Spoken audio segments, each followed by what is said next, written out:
রাসূলুল্লাহ সাল্লাল্লাহু আলাইহি সাল্লাম বলেছেন কিন্তু কে বলেছেন? রাসূল বলেছেন, কিয়ামতের দিন আল্লাহর কাছে সবচেয়ে নিকৃষ্ট মর্যাদার অধিকারী হবে সেই ব্যক্তি যে তার স্ত্রীর সাথে সহবাস করে এবং স্ত্রীও করে, তারপর সে তার স্ত্রীর গোপন বিষয় প্রকাশ করে। বড় ভাই, দেখতেছি তো ভাইজান, তাহলে আমরা এইটার অর্থটা আমি বলি, যদি এইটার অর্থটা আমাকে বলতে দেন।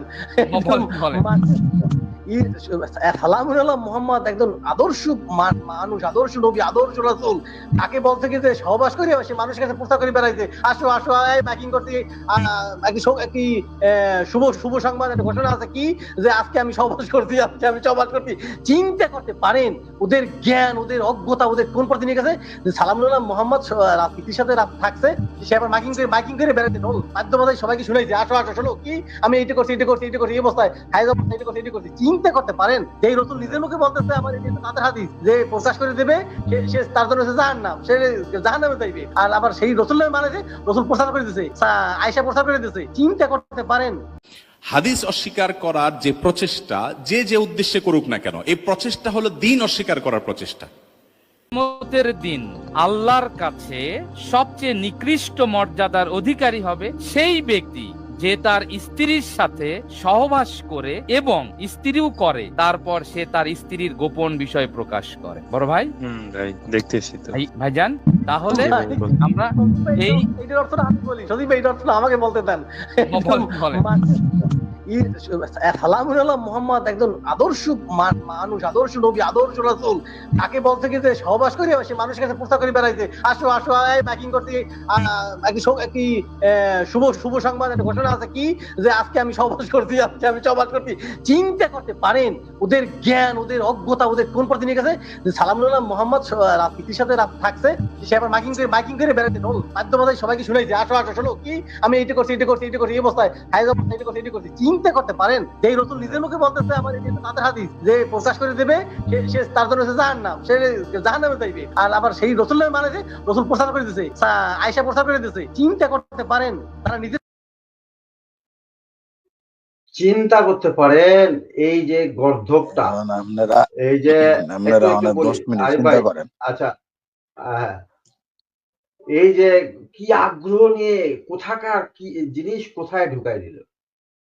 আচ্ছা, এই হাদিসটার মাধ্যমে একটা শিক্ষা, এই যে পরের যে হাদিসটা নিয়ে আসলো, এইটা আরেকটা শিক্ষা। এই হাদিসের মধ্যে আরেকটা শিক্ষা হচ্ছে যে রাসূল সাল্লাল্লাহু আলাইহি ওয়াসাল্লাম বলতেছেন যে ব্যক্তি তার স্বামী স্ত্রীর মধ্যে সহবাসের পরে তার স্ত্রীর গোপন বিষয়গুলো প্রকাশ করবে। গোপন বিষয় কি? সহবাসের সময় গোপন বিষয়টা কি? এখানে কি হাইজের কথা আছে এই হাদিসের মধ্যে? নাই। এখানে মূল উদ্দেশ্যটা কি? যে স্ত্রী সম্পর্কে স্ত্রীর গোপন বিষয়গুলো যে প্রকাশ করবে, সে নিকৃষ্ট, সে হচ্ছে নিকৃষ্ট। এটা তো স্পষ্ট একটা হাদিস। এখানে ভাই এখানে বলা হয়েছে যে স্ত্রীর সাথে যে ধরনের অন্তরঙ্গ মুহূর্ত সহবাস করার পদ্ধতিটা মানুষের সামনে উপস্থাপন করবে, বন্ধু বান্ধব অথবা যাদের যে কোনো জায়গায় উপস্থাপন করবে, এইখানে এই হাদিসে তাদের কথা বলা হয়েছে। আর উক্ত হাদিসে ইতিপূর্বে যে আমরা হাদিসটা দেখলাম, ওই হাদিসটা নারীর সম্মানার্থে নারীদের সাথে যে হায়েজ অবস্থায় যেন আমরা তাদেরকে মানে অন্যরকম ঘৃণার চোখে না দেখি এবং তাদের পরিচ্ছন্ন পরিবেশটা এবং নিজের যৌবিক চাহিদা যেন দমন করা যায়, এই বিষয়গুলা যেন সচেতন করার জন্যই কিন্তু ওই হাদিসটা। আরেকটা, এই হাদিসটা ভিন্ন ভিন্ন, মানে তাদের এতটুকু কমন সেন্স নাই যে কমন সেন্স দ্বারা কোনটা সহবাসের অন্তরঙ্গ মুহূর্ত আর কোনটা নারীর সম্মান রক্ষার্থে তাদেরকে সেফটি দেওয়া এবং তাদের সাথে কি ধরনের আচরণ করতে হবে, এই দুইটা যার পার্থক্য বুঝে না, তাদেরকে আপনি আকলবাদী কেমনে বলবেন? ওই যে বললেন না মুশফিক ভাই, মগার থেকেও এক ধাপ চলে গেছে আগে। দুইটা জিনিসের মধ্যে তার পার্থক্য করতে পারতেছে না। এটা কি মানুষ নাকি? মানে এটা আসলেও কি মানুষের পর্যায়ে পড়ে কিনা আমি আর তো আসলে বুঝে আসতেছে না। জি ভাই, আপনারা আর কার কি বলা আছে বলেন। দেখেন আজাদ ভাই, কতটুকু এক্সাইটেড হইয়া, মানে আমি তো ভাবতেছিলাম প্রথম যখন বললো যে হাদিসের ভিতরে সাংঘর্ষিকতা দেখাবে, হ্যাঁ, তো আমি তো প্রথমে ভাবতেছিলাম যে যে এতটাই যেহেতু তার এক্সাইটমেন্টটা আমি অপেক্ষায় ছিলাম যে কি দেখাইবো, হয়তো আরেক জায়গায় দেখাইবো যে তাদের সাথে শারীরিক সম্পর্ক করা যাবে না ওই মুহূর্তে। যদিও আগের হাদিসটা তারা ভুল ভাবে ব্যাখ্যা করছে, তাদের মন মতো করে ব্যাখ্যা করছে, যে ব্যাখ্যাটা করছে যদিও ওই আলোচনা ওইখানে নাই, বরঞ্চ ওইখানে সতর্কতা অবলম্বনের কথা বলা হয়েছে। তাহমিদ হুজুর যেভাবে বললেন, তো এখন দ্বিতীয় হাদিসটা যখন আনবে আমি তো মানে হঠাৎ করে থমকে গেলাম যে আমি যেটার আশায় ছিলাম ওরকম হাদিস কই। ওরকম হাদিস যদি আনতো তাহলে তো প্রথম যে আলোচনাগুলো করছি আমাদের প্রত্যেকটা আলোচনাই তো ভাই পানিতে পড়তো, জলে যাইতো, তাই না? হুম। না, জলে যাওয়ার সম্ভাবনা নাই, কারণ প্রথম হাদিসটাই তো ভাই ভুল ব্যাখ্যা করছে, মন করা ব্যাখ্যা করছে। তারপরও ধরে নিতাম যে ভুলে ভুলে ওইটা ব্যাখ্যা করছে, হয়তো মন গড়া ব্যাখ্যা ইচ্ছাকৃত করছে, নয়তো ভুলে করছে। এবং পাশাপাশি আরেকটা হাদিস আনছে যেখানে লেখা আছে যে অমুত অবস্থায় তোমরা, এরকম হাদিস থাকার কথা অবশ্যই, এটা আমাদের দুই উস্তাদই আছেন, আনতে পারবেন, মাহবুব ভাই আছেন, যে হায়াজরত অবস্থায় তাদের সাথে শারীরিক সম্পর্ক করা যাবে না। তো এখন ওই হাদিসটাও যদি, ওরকম একটা হাদিসও যদি নিয়ে আসতো পাশাপাশি, তাও বুঝতাম যে না একটু যায়। কিন্তু এখন যে হাদিসটা নিয়ে আসে এটা তো ভাই একদম ওইটার সাথে যায়ই না। এইখানে তো আলোচনা করা হচ্ছে যে স্বামী স্ত্রীর ভিতরে যে শারীরিক সম্পর্ক, যে সম্পর্ক হবে, অন্তরঙ্গ যে সম্পর্ক হবে বা যেটা ঘটবে, সেটা যেন কেউ অন্য কারোর সাথে আলোচনা না করে।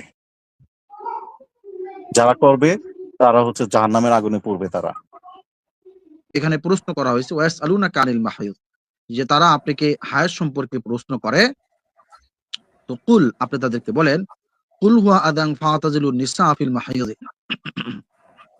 যে তো আপনি বলেন তা কষ্টকর, সুতরাং তোমরা হায়াত কালে স্ত্রীদের থেকে দূরে থাকো। যে ওয়ালা তাকরাবুহুন্না হাত্তা ইয়াতুরহুন্না ফাইদা তাতাহুন্না ফাআতুন্না মিন হাইতু আমারাকুমুল্লাহ। এখানে আল্লাহ তাআলা পরবর্তীতে বলছেন যে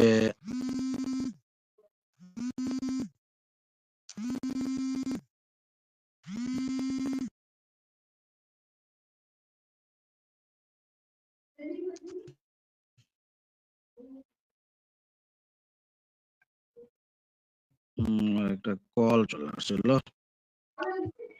আচ্ছা ভাই, কথা কি শোনা যায়? আমার কল চলে আসছিল। হ্যাঁ, শোনা যাচ্ছে, বলেন আপনি। তো যাই হোক, এখানে রাসূলুল্লাহ সাল্লাল্লাহু আলাইহি ওয়াসাল্লামকে যখন হায়াত সম্পর্কে জিজ্ঞাসা করা হলো, তো রাসূলুল্লাহ সাল্লাল্লাহু আলাইহি ওয়াসাল্লাম তাদের হায়াত সম্পর্কে বললেন যে তা অতি কষ্টকর, সুতরাং তোমরা এই হায়াতকালে স্ত্রীদের থেকে দূরে থাকো এবং তারা পবিত্র না হওয়া পর্যন্ত তাদের নিকটবর্তী হইও না। এখানে আমাদের দুই একটা কথা আছে, এই যে স্ত্রীদের থেকে দূরে থাকো, এখন দূরে থাকা মানে কি? মানে স্ত্রী থাকবো ৫ তলায়, আপনি থাকবেন ৯ তলায়। না, ওরা তো বলবে স্বামী থাকবে সিঙ্গাপুর আর স্ত্রী থাকবে বাংলাদেশে। স্বামী থাকতে হবে সিঙ্গাপুর আর স্ত্রী থাকতে হবে বাংলাদেশে। জি উস্তাদ। কেমনটা লাগে তাহলে?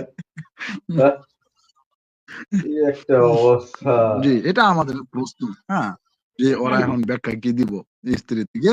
আল্লাহ তাআলা যেহেতু বলছেন দূরে থাকো, এরপর আবার কি বলতেছেন যে এবং তারা পবিত্র না হওয়া পর্যন্ত, হাত্তা ইয়াতুহুরনা ফাইদা তাতাহারনা ফাতুনা মিন হাইতু আরামাকুমুল্লাহ, যে আল্লাহ তাআলা বলতেছেন যে যে তোমরা কি করো, যে তারা পবিত্র না হওয়া পর্যন্ত তাদের নিকটবর্তী হইও না। আচ্ছা, নিকটবর্তী না হইতে বলছে, তো অতবার আল্লাহ তাআলা তারপরে বলেন অতবার যখন তারা পবিত্র হয় তখন তাদের নিকট আসো, যেভাবে আল্লাহ তোমাদেরকে নির্দেশ দিয়েছে। নিশ্চয়ই আল্লাহ তাআলা তওবাকারীদেরকে ভালোবাসেন এবং ভালোবাসেন অধিক পবিত্রতা অর্জনকারীদেরকে। হ্যাঁ, ইন্নাল্লাহা ইউহিব্বুত তাওয়াবিন ওয়া ইউহিব্বুল মুতাতাহহিরিন।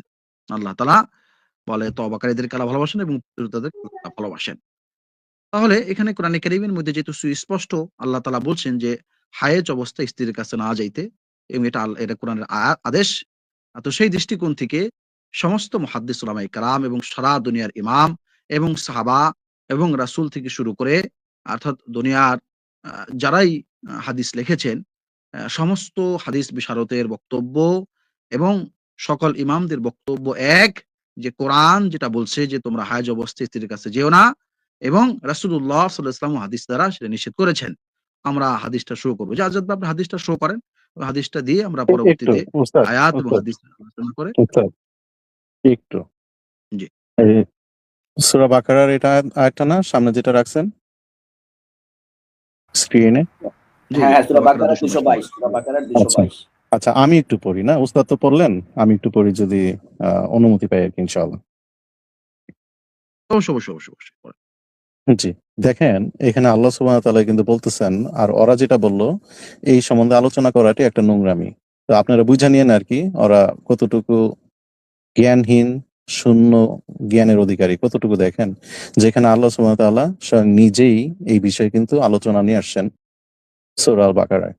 তাহলে এখন দেখেন আল্লাহ সুবহানাহু ওয়া তাআলা বলতেছেন রাসূলুল্লাহ সাল্লাল্লাহু আলাইহি সাল্লামের কাছে, আর রাসূলুল্লাহ সাল্লাল্লাহু আলাইহি সাল্লামের মাধ্যমে শিক্ষাটা গ্রহণ করতেছেন কারা? স্ত্রীরা, সাহাবীগণরা। এবং সাহাবীগণদের এই চেইন ধরে এই পর্যন্ত আসতে আসতে আমরা কিন্তু শিক্ষা গ্রহণ করতেছি।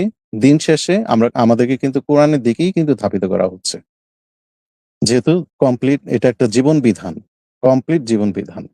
এখন আল্লাহ সুবহানাহু ওয়া তাআলা বলতেছেন, আর তারা তোমাকে হায়েজ সম্পর্কে প্রশ্ন করে। কাকে বলতেছেন? রাসূলুল্লাহ সাল্লাল্লাহু আলাইহি ওয়াসাল্লামকে বলতেছেন। কারা প্রশ্ন করে? হয়তো সাহাবীরা প্রশ্ন করেন, নয়তো আশেপাশে যারা আসতেন বা আসেন তারা প্রশ্ন করেন। কি প্রশ্ন করেন? এখানে প্রশ্ন হায়েজ সম্পর্কে একটা পুরুষের তো আর হায়েজ হয় না, তাই না?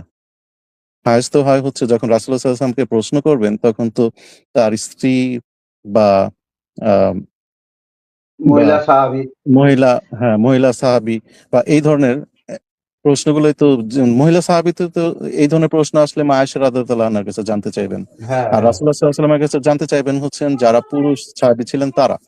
তাহলে এখানে পুরুষ সাহাবীরা যখন প্রশ্ন করবেন তার স্ত্রী সম্বন্ধিত জিজ্ঞেস করবেন, প্রশ্নটা করবেন, যেহেতু ইসলামের পবিত্রতার বিষয়টা one of the most important একটা বিষয় প্রত্যেকটা মুসলিম পুরুষ এবং নারীদের জন্য।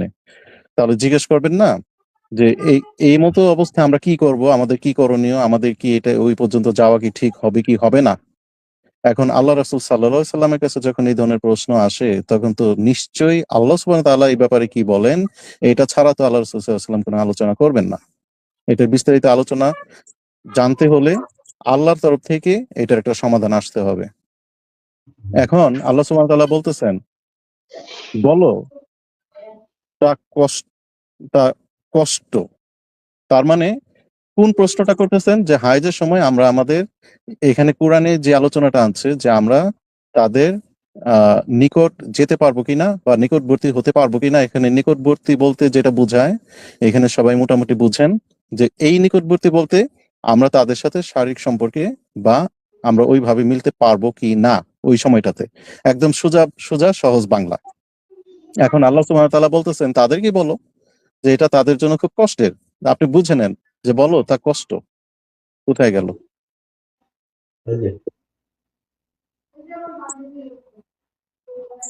22 না?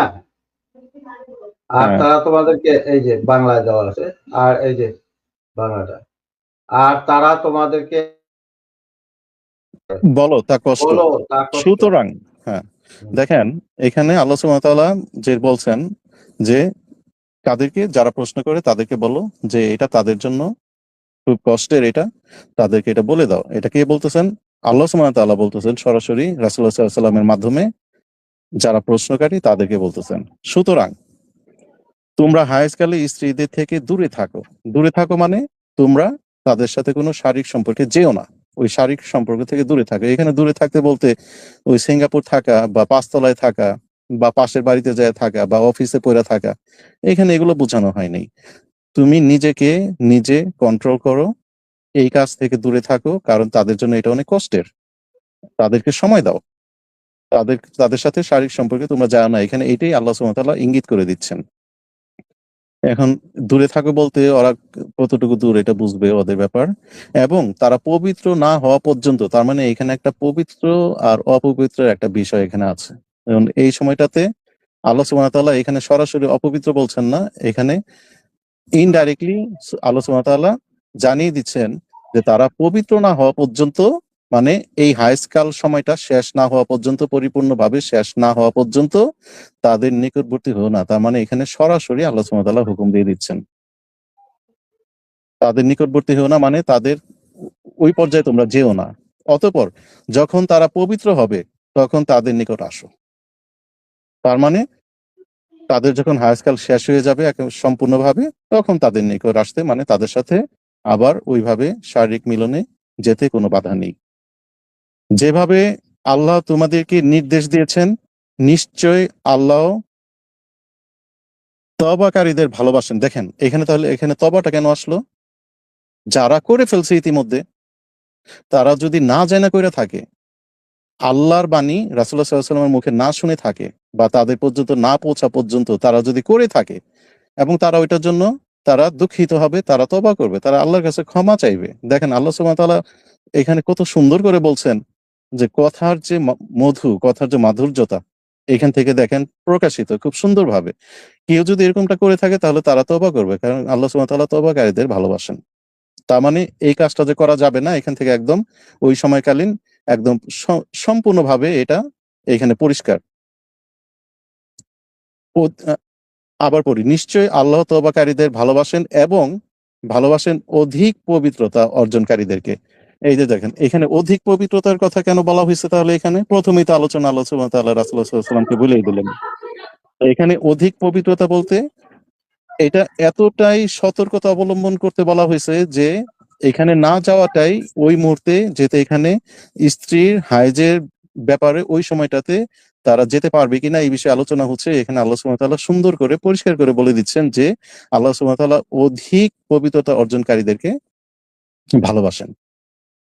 তাহলে এই এই আলোচনাটা যে বুঝবে, আর ওই যে হাদিসের যে আলোচনাটা ওইটা যে বুঝবে, তখন তারা এখানে সমন্বয়টা করতে পারবে, তারা এটা মিলাইতে পারবে, ওই হাদিসটা মিলাইতে পারবে এই আয়াতের সাথে। যে ওইখানেও বলা হয় নাই যে তাদের সাথে শারীরিক সম্পর্ক করতে হবে, ওইখানেও বলা হয়েছে মেয়েরা যেন বা তাদের স্ত্রীরা যেন এক প্রকারের একটা প্রোটেকশন ব্যবহার করে, যদি কখনো ওরকম হয়ে যাওয়ার সম্ভাবনা থেকে যায় ওইখানেও যেন পুরুষটা যেন সতর্কতা অবলম্বন করার জন্য বাধাপ্রাপ্ত হয়, ওই পর্যন্ত যেন যাওয়ার কোনো প্রয়োজন না পড়ে। পাশাপাশি কোরআনের আয়াতটা যখন তার কাছে থাকবে, কোরআনের আয়াত প্লাস ওই হাদিসটা যখন থাকবে, একজন মুমিন কখনোই কোরআনের আয়াতকে অস্বীকার করবে না, হাদিসকেও অস্বীকার করবে না। একজন মুমিন কখনোই হাদিসকেও বাদ দিবে না। কিন্তু এখানে তো কোথাও বলা হয় নাই যে তাকে স্পর্শ করা যাবে না, তাকে জড়িয়ে ধরে যাবে না, তার সাথে একসাথে ঘুমানো যাবে না, তার থেকে দূরত্ব এতটাই বজায় রাখতে হবে যেন সে তার আশেপাশে আসতে না পারে। এখন খগেনদের মতো যদি এরকম হয় যে তারা রক্তস্রাবও গিলতে তারা দ্বিধাবোধ করে না, তাদের ব্যাপারে ভিন্ন কথা, তাদের ব্যাপারে তো আর এই হুকুম না, ওই হাদিসের কথাও না তাদের জন্য।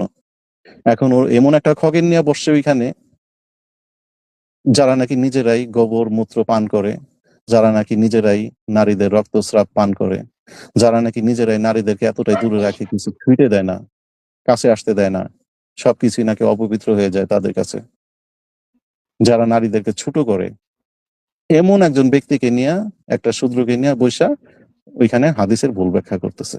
অশেষ ধন্যবাদ আজাদ ভাই। জি, আমরা একটু আরিফ ভাইয়ের ওই স্ক্রিন ওটা দেখাই দিই। ওই হ্যাঁ, আরিফ ভাই, হাদিসটা আমরা একটু দেখাই দেই। এই জি, যে, ওইটা পড়েন। মতনটা দিছেন না, না? আচ্ছা, ঠিক আছে, সমস্যা নাই। তো এই হাদিসটা আবু হুরায়রা থেকে বর্ণিত হয়েছে যে আবু হুরায়রা রাদিয়াল্লাহু তাআলা আনহু বর্ণনা করেন যে রাসূলুল্লাহ সাল্লাল্লাহু আলাইহি ওয়াসাল্লাম ইরশাদ করেছেন, যে ব্যক্তি কোনো ঋতুবতীর সাথে মিলিত হয় কিংবা কোনো মহিলার আহ পঞ্চাশাত ধারে, অর্থাৎ এখানে পশ্চাৎ ধারে, যেটা আমরা বুঝি, যেটা পেছনে আর কি। অর্থাৎ পিছনের দিয়ে সঙ্গম করে, অথবা কোনো গণকের নিকট যায়, নিশ্চয়ই সে মুহাম্মদের উপর যা অবতীর্ণ হয়েছে তা অস্বীকার করে। তাহলে এই হাদিস থেকে স্পষ্ট এটা দলিলটা হচ্ছে তিরমিজি হাদিস নং 135, সুনান মাজা হাদিস সুনান নং ইবনে মাজা আছে 600, এবং সুনান আহমদের মধ্যে আছে। মুসনাদ আহমদ হাদিস নং 9290। জি বলেন। জি, তাহলে এই হাদিস এবং এই হাদিস সহি, হাদিস সহি হাদিস, অত্যন্ত সহি হাদিস, এখানে কোনো ইশকাল নাই। তো এই হাদিসের মধ্যে যেহেতু রাসূলুল্লাহ সাল্লাল্লাহু আলাইহি সাল্লাম কয়েকটা বিষয়ের কথা বলছেন, এর ভিতরে একটা হলো ঋতুবর্তী অবস্থায় মিলিত হওয়া। যদি কেউ করে তাহলে সে কি করলো? রাসূল যা অবতীর্ণ হয়েছে তা অস্বীকার করে, তাহলে এটা অত্যন্ত গর্হিত কাজ। রাসূলুল্লাহ সাল্লাল্লাহু আলাইহি ওয়াসাল্লাম এটা নিষেধ করেছেন যে তোমরা এই অবস্থাতে স্ত্রীর কাছে যেও না। দ্বিতীয় কথা হচ্ছে ওই যে হাদিস সে দিয়েছে, প্রথম যে হাদিস এনেছিল বুখারী শরীফের হাদিস, যে হাদিসের ব্যাখ্যা বিশ্লেষণ করে যে তার মতন আবুল তাবর কথা বলেছেন, দেখেন ওই হাদিসের মধ্যে একটা শব্দ আছে যে মুবাশশিরাতুন, একটা শব্দ আছে যে শব্দটার দ্বারা যে মিলিত হওয়া যে শব্দ ব্যাখ্যা বা অনুবাদ করেছেন। তো এই মুবাশশিরাতুন শব্দের অর্থ যদি আপনারা দেখেন, এখানে কয়েকটা অর্থ আছে। এর ভিতরে একটা হলো স্ত্রীকে চুম্বন করা, আলিঙ্গন করা, স্পর্শ করা। হ্যাঁ, এই জিনিসগুলাই কিন্তু এখানে আছে। মূলত এই যে